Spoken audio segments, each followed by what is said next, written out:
తెలంగాణలో దాదాపు 12 మంది ఐపీఎస్లపై వేటు పడింది, బదిలీ చేశారు. ప్రస్తుతం రాచకొండ సిపిగా తరుణ్ జోషి బ్రేకింగ్ పాయింట్స్ చూస్తున్నాము. రామగుండం సిపిగా ఎం శ్రీనివాసులు, అలాగే రాచకొండ సిపిగా సుధీర్ బాబును బదిలీ చేశారు. సైబరాబాద్ జాయింట్ సిపిగా జోయల్ డేవిస్ ను అపాయింట్ చేశారు. ఇక సిఐడి డిఐజీగా నారాయణ్ నాయక్ ను అపాయింట్ చేశారు. ప్రస్తుతం బ్రేకింగ్ ప్లేట్స్ చూస్తున్నాం మనము. తెలంగాణలో దాదాపు 12 మంది ఐపీఎస్లను బదిలీ చేస్తూ ఉత్తర్వులు జారీ అయ్యాయి. రాచకొండ పోలీస్ కమిషనర్ సుధీర్ బాబును బదిలీ చేస్తూ ఆ స్థానంలో రాచకొండ సిపిగా తరుణ్ జోషిని నియమించారు. అలాగే ట్రాన్స్కోట్ డీసీపీగా గిరిధర్ను అపాయింట్ చేస్తూ ఉత్తర్వులు జారీ చేశారు. ఇక రామగుండం సిపిగా ఎం శ్రీనివాసును అపాయింట్ చేశారు.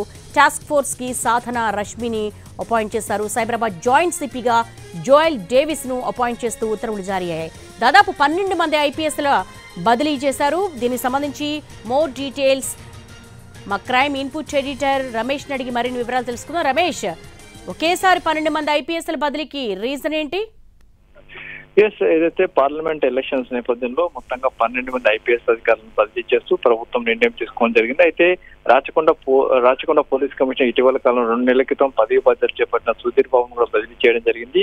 సుధీర్ బాబు గత కొంతకాలంగా అంటే దాదాపు 3 సంవత్సరాల పాటు రాచకొండ అడిషనల్ సిపిగా పనిచేయడం జరిగింది. అయితే ఎన్నికల కోడ్ నేపథ్యంలో అక్కడ అంటే 3 ఏళ్ల తర్వాత అక్కడ పోస్టింగ్ లో రావాల్సి ఉంటుంది. కానీ దాదాపు సంవత్సరం లోపే తిరిగి రాచకొండలో పోస్టింగ్ అయిన నేపథ్యంలో ఎన్నికల నేపథ్యంలో రాచకొండ సిపి సుధీర్ బాబును బదిలీ చేస్తూ ఆ స్థానంలో ఏదైతే తరుణ్ జోషిని నియమించడం జరిగింది. అయితే తరుణ్ జోషి స్థానంలో మరొక అధికారిని ఎం శ్రీనివాస్ నియమించడం జరిగింది. అయితే ఎల్ఎస్ చౌహాన్ ఏదైతే మల్టీ జోన్ కు నియమించారో, అయితే జోయల్ డేవిస్ హైదరాబాద్ జాయింట్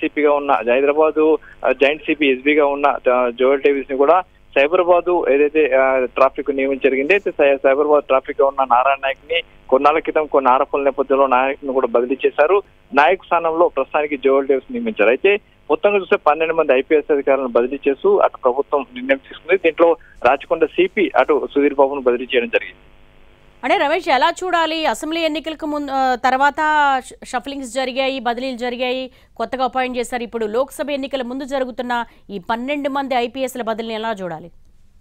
12 మంది ఐపీఎస్లు సాధారణంగా బదిలీ జరుగుతుంటాయి. కానీ ఇక్కడ సుధీర్ బాబు బదిలీ అనేది కొద్దిగా ఊహించని చెప్పొచ్చు. ఎందుకంటే సుధీర్ బాబు దాదాపు 2-3 నెలల క్రితమే అక్కడికి 2 నెలల క్రితమే రాచకొండ సిపిగా రావడం జరిగింది. అయితే వెంటనే ఇప్పుడు బదిలీ కావడంతో అతనికి ఎన్నికల కోడ్ వర్తిస్తుంది. ఆ నేపథ్యంలోనే బదిలీ చేస్తామని చెప్పి అటు ప్రభుత్వం చెప్తుంది. అయితే రామగుండం సిపిగా కూడా అటు శ్రీనివాసులు బదిలీ చేశారు. రామగుండం సిపిగా రెమా రాజేశ్వరి ఉండడం జరిగింది. ఆమెను బదిలీ చేసి ఆమె స్థానంలో ఇప్పుడు శ్రీనివాసులు పెట్టడం జరిగింది. అయితే సిఐడి సంబంధించి డిఐజీగా నారాయణ నాయక్ ని బదిలీ చేశారు. అయితే నారాయణ నాయక్ గత కొంత నుంచి కూడా అతను కూడా వెయిటింగ్ లో ఉండడం జరిగింది. అయితే మొత్తంగా సంచలనం ఎన్నికల నేపథ్యంలో చేసిన బదిలీలు అని చెప్పి అటు ప్రభుత్వం చెప్తుంది.